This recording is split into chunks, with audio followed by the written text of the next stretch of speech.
Today's topic is the life of a Kriya Yogi. And sometimes the life of a Kriya Yogi goes off track and we're wondering how to get back on track and what went wrong. And whenever that happens for me, I turn to this shloka. So it's again 13:7 through 13:12 there. And I read it and I kind of see, okay, where am I going off here? Am I not practicing harmlessness, or am I not being forgiving enough? Is my service to the guru, am I not doing enough of that? Am I not, maintaining purity of mind and body? Each one of these things, separate items here could be a satsang in and of itself, but this is just a very concise list of what we should be doing as a yogi. And one thing that we can think about, obviously it's a long list, it's a big book, it gets confusing, it's hard to know what is right action, what's wrong action. There's one very simple criteria, and that is if an action is making us have more sense of ego, more we're proud of ourselves or think we're so great, or on the other side, we think we're such terrible people and we're the worst human being, how could God ever love me? We know what games we play in our mind. If it's increasing ego, then that is wrong action. If we're feeling a sense of freedom, a sense that God is doing this through us, a sense of peace, of joy, love, that everything's okay, that it's all His anyways, then this is a right action. And so we can always be watching for that little flicker of ego and self-importance. And in the end, we're trying to do everything in order to give that back. The last little shloka, there were half of it anyways, was, I will now tell you what knowledge one should pursue. True knowledge, which bestows immortality. Master said, 1 crow is black, 2 crows are black, 3 crows are black. That means all crows are black. No, they found a white crow in Australia. And he said that regarding immortality, that we look around, well, my neighbor passed away and, my parents get older and all of this, that it just looks like everybody dies. But no, that Babaji is still here, immortal, to show humankind that we can become immortal. And we don't want to pursue immortality for the circus nature of it, to get on YouTube and show our friends how old we are and how great we're doing or something like that. We really want the wisdom that comes with that, and to understand that we are a soul and that we are not our physical body. And so even great souls, in fact, if you read closely in Asha's book, Light Bearer, she says that Swami Kriyananda chose to look old, that he told her that once upon a time, that he was lecturing and looking young and people weren't taking him seriously. And so he chose to look old. But anyways, whatever goes on with our physical body, it's simply our karma, and it's no big deal. But we have to remember that we are not that karma. And the game is that the karma can get very, very heavy and pull us down so far that it just seems like, but I am this karma, that it's just so hard to bear, and it just seems that we are this physical body. Or we can do right action, and eventually our karma gets lighter and lighter until the point where it's easy to see that of course we're not the ones doing this, and of course we are not this physical body. In this reading, it also asked us to contemplate the nature of life and death and rebirth, and the fact that almost all of us are forced on this wheel of continued life and death and continued rebirths. And within that is inherent suffering. And we have to ask ourselves, if we're going to be good Kriya Yogis, do I like suffering? Is that the purpose of life? Is life just that you're here and sometimes it's joyful and sometimes it's suffering? And it's an important question to ask ourselves, because if we only look at life outwardly, that is how it works. That for every up there has to be a down. And so for every emotional joy, there's going to be emotional suffering. But that's not the end of the story. That as we develop an inner life, that we can begin to see that there's a part of us on the inside that never changes and that is not subject to duality and can be happy all of the time. And we can learn more and more to live at our inner center that never changes and is happy all of the time. I wasn't quite sure I believed this philosophy when I first came to Ananda. It seemed like a little too good to be true, that we could be happy all of the time. But then I started observing people and I started seeing, wow, it seems like there's some saints in Ananda, because they seem, no matter what's going on outwardly, even, in the beginning days in Ananda Gorgan, once the police came to our door and threatened to take over and take everything, and I forget what it was all about, but people were, oh, it's okay. Treating the police calmly, and no, it's okay, and getting through it just happily, and it's fine, and it all worked out fine. And when I started seeing things like that, I said, wow, okay, we can be happy all the time. Well, but how do these guys, what's their trick? How do they do it? Well, they went to sadhana every day, and in those days I was kind of 50-50, showing up sometimes when I felt like it, and if I didn't get a good night of sleep, well, I'll do it later. And you'll learn that later never comes, that the world starts spinning, and this thing comes at you, and that thing comes at you, and next thing you know, you've had an even longer day that was worse than the day before, and you're falling asleep at 1 in the morning, and you're thinking, I'm supposed to be doing, these kriyas and everything. So we learn that the ones who are smiling all the time, they're the ones doing their sadhana all of the time. And then we learn through that sadhana, through Kriya Yoga, how to access that place of happiness and joy that is within us. And it becomes not just something we read in a book, not something that we watch other great yogis, members of Ananda, do and all of this, but something that's ours and that is real, and something that we can access. And in the beginning, that's 50-50 too. Sometimes we sit down and we access, oh, wow, what joy, wow, what a technique has been given to me. And sometimes we sit there and do our absolute best to do our kriyas, but actually we're just huffing and puffing. And somehow the magic's not there and it didn't work. And we're saying, where's the joy? Well, it's going to happen like that in the beginning. Don't worry. Sit there anyways afterwards, and you can yell at God, where are you? Why didn't this work today? What's going on with your Kriya Yoga? Did you teach me something wrong about Kriya Yoga? It's all right. You can blame him. He doesn't mind. And if you start that inner dialogue, he'll show you, no, actually, you were huffing and puffing, and you went off like this, and you weren't practicing this with as much concentration, with as much devotion as we could. And we begin to learn that there's a science and there's an art to Kriya Yoga. And we learn that it is a technique of self-offering, and that we can offer absolutely everything, even our Kriya Yoga practice. If it's not going well, we can offer that up to God. And eventually we start to learn, as it talks about in the Gita, nishkam karma, to do life without the desire for the fruits of it. And that's actually, I can just say, nishkam karma, nishkam karma. But that's actually a very deep and difficult teaching, because if you think about it, even for a second, but if I don't want to do it, why will I go do it? What motivation is there? And it's not that you don't want to do it. You do your best, but you as an ego don't want to do it. That you only want to do it because you feel that God wants it to be done. And then you do your best to do it. But then whatever happens, if it goes horribly wrong, we can still stay calm and say, it's all right. Once Swamiji, or probably someone arranged it for him, a lecture on how to be a success. And only one person came.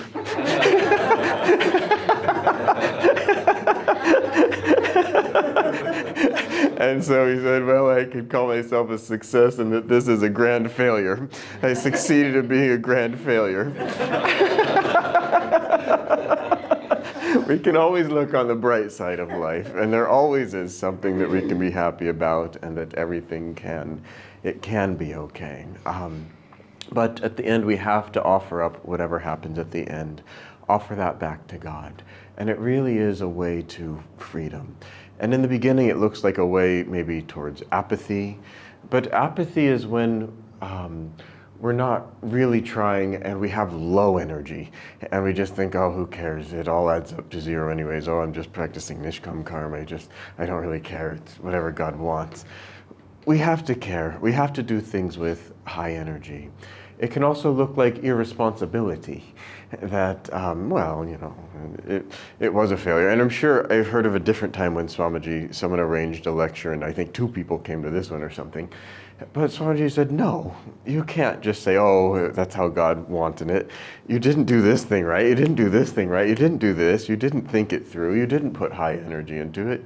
No, that you can't just blame it on God. And it's a very difficult thing to understand nishkam karma perfectly, but we have to strive, and we have to continue to try to do that. And it certainly is one of the greatest secrets to happiness. We kind of ended there again on immortality. Something that I often think about is that God is Sat, Chit, Ananda, and ever living, ever conscious, ever new joy is how Master described those 3 words. But something that I often think about, honestly, because a man who built India's first supercomputer, he asked me to think about these things. He said, think about how those 3 things go together. And so one night I went home, okay, well, how do these 3 things go together? But I began to realize that without all 3 of those together, we don't really want any of them. For example, Sat, would you really want to be immortal if you had not the other 2? If you weren't really conscious, if you were just kind of dimly aware, bumping into the furniture at night and feeling hungry all of the time and not sure why this is happening? No, you wouldn't want that to go on forever. And with that, then you're not going to be happy. You're not going to have true Ananda, that you're just going to feel that life is miserable. And really, and you can think, I just took it from that one side, you can also think about how the other 3, if you only had that but didn't have the other 2, how would that work? But on the topic here of immortality, we are immortal, but we get confused because we think we're the physical body and we're not the soul. But there's another part of us that says, I don't want to be immortal, because we know a life of suffering. And who wants eternal suffering? Nobody wants eternal suffering. And so we have to strive for joy. And Swami Kriyananda, his email ID was seek joy. And at ananda.org or whatever. Isn't that beautiful? Isn't it a wonderful, it makes the spiritual path so simple. What should we be doing as Kriya yogis? Seek joy. Go for it. Find it. Go for it with energy. And don't be afraid to fall down and make mistakes. We will. There's many false paths and things that look like it's going to be so great. And we'll go for it. Okay, Shankara said, go seek joy. And so we'll run after something and it'll turn out all terrible. It's okay. Go ahead and look at it again and say, okay, this didn't work. But now I'm going to come back and read 13.7. What went wrong? Okay. And then I'm going to try again. And we'll begin to ask ourselves, where am I supposed to be seeking this true joy? You know, another thing I wanted to bring up this morning, even though I'm supposed to be wrapping up here, is Prashad was just here. Hopefully many of you met him and Taig and everything, and I wish I could have been here as well, but I had a different commitment. But Taig being in the monastery and Prashad, they started teaching us, hey, you know, this is a little off on this chant, this is a little off on that chant. And I've been playing some of these chants for, 20 years. It's like, do I have to change that now? But I thought to myself, Shankara, what kind of attitude do you want this old man, psychological antique, this is the way I've always done it? Or do you want to grow and learn? And I said, I want to stay young and grow and learn and stay flexible and be willing to learn. And so I've learned so many fun things about music in the last few days. And it's an opportunity for me to, and all of us, well, we have duty here as well, it's an opportunity for us to attune ourselves to Swami, and whatever way we've been attuning, that we can refine it, we can grow into it. And this is so inspiring for me because there's so many different ways to tune into Swamiji, to tune into Master, to tune into Krishna. But we have to continually analyze it. We can't just say, yeah, I've been doing this for the last 10 years. I know, don't talk to me about it. We have to continually look and say, hey, I want to refine, I want to renew. By the way, you think you might know Kriya. Master said, you don't know Kriya until you can dematerialize your body. I think we all probably have a ways to go then in our Kriya until we can really know how to do that. And so we continually need to look, how can we refine? How can we learn? How can we grow? How as Kriya yogis can we deepen our attunement? And the beautiful thing about Ananda is it is community. There's a sense of community, and in community, we're not all good at different things. I don't consider myself to be the world's best musician, but I don't want that to be too strong of an affirmation. I won't say I'm the worst musician either. But the point here is one person's good at this thing, one person's good at this thing, one person's good at this thing. And we can all come together and rely on each other's strengths and help in our places of weakness. That person can help us grow, help us refine ourselves, help us learn. And God made you in a unique way to be very, very good at something. Everybody's good at something. Don't think I'm not good at anything. Everybody's good at something. Swami met a guy named Brother Shunya, Brother Zero, and he said, my thing that I'm good at is nothing. I just want to be, nobody, basically, and that's what I'm good at, is being nobody. Fine, too. But we can all work together, and we can all refine ourselves, and strive for immortality, strive for Sat Chit Anand, strive for, as Master defined it, ever new joy. And don't think, well, one crow's black, two crows are black, everybody else around's not happy, therefore I can't be happy. No, say that you can be happy and you will be happy. Make up your mind, no matter what happens, I'm going to be happy. If you make up your mind, nobody, no thing can ever take that away from you. And you're going to go through hard situations. Every human being will. Don't think that means, oh God, and I've been on this path for a long time. I've seen people say crazy things. Oh, that means Master wasn't a true master. I'm going to go off for some other guru. Don't do that. Master doesn't have the problem. We have the problem. And don't think, oh, this means that, God doesn't love me, that I have these difficult things. God loves you more if he gives you these difficult things. He wants you to become strong in your spirituality, in yourself, in this mental commitment that I'm going to be happy all of the time, no matter what. That God says, very good when you make that mental commitment. He says, I'm going to give you a little test and see how that works out for you. And when we have that and we stand up to it and we face the challenge with God, with God's strength, not only our own strength, that we need to do the Festival of Light more in India. So that when, that little bird that flies out in the beginning thinks that he's going to do it with his own strength, but then he realizes that he opens his heart and that God can add his strength to the little bird's strength, and that we can cooperate with God's strength. And it has to be that. It cannot be your own strength. It cannot be just passively, apathetically, whatever, low energy, relying on God's strength only. That it has to be together. God wants to infuse you with your strength, with his strength, in order to turn you into a living God. This is your destiny, and we have to wake up to it. And I admit, and it's okay, we have to wake up to it slowly. We're not going to just jump out of bed and become Superman tomorrow, but we can jump out of bed and decide to do more Kriyas, and to make sure that we energize every day, and that we do all of the techniques, and that we get out there and serve people. That maybe this will be what I end on, but service is important.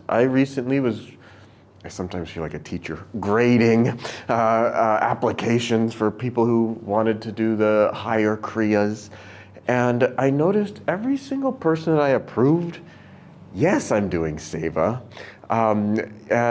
Yes, I'm attending satsangs. It wasn't only about, are you just doing the techniques? And I noticed a trend. The people who, yes, I'm doing this technique every day. Yes, I'm doing this. Yes, yes, yes. They also had yeses in that category of, mostly. Yeses in the categories of I'm serving and I'm going to satsangs. And it was a trend, and again, we can also correlate this trend to our levels of energy. When we just have low energy and, I don't feel like going to satsang today, or I don't feel like serving. And anyways, I wanted to bring this all up because everybody can serve. That Sometimes we think, well, but how? What do I do? Shankara, okay, I'm willing, but tell me what to do. Here, I'll tell you, that you learn something today in satsang. Go to satsangs, learn something, and then take one thing that you learn and share it with somebody, anybody. I don't care, I practice my Hindi on little children. Go find some little person and tell them how to be a better person. That you can share what you learn with somebody. And it's up to them, of course, at Ananda. We don't force anybody to do anything. But they can then choose to take the knowledge that you've been given or not. That's fine. But you can become a channel, and the channel is blessed by that which flows through it. And I've just been tuning into some of Swamiji's things. One of these things is called the Way of the Ananda Sangha, I believe it's called. And Google that, tune into that thing.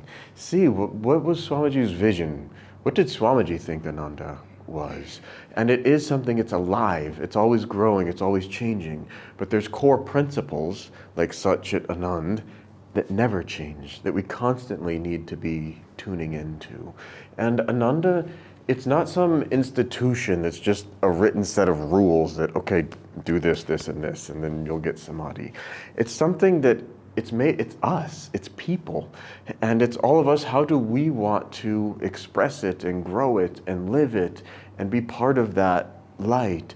And it's important that each one of us doesn't just think we're a member. I doubt we even give membership cards here, but it's not like, okay, I'm a member because I have a membership card.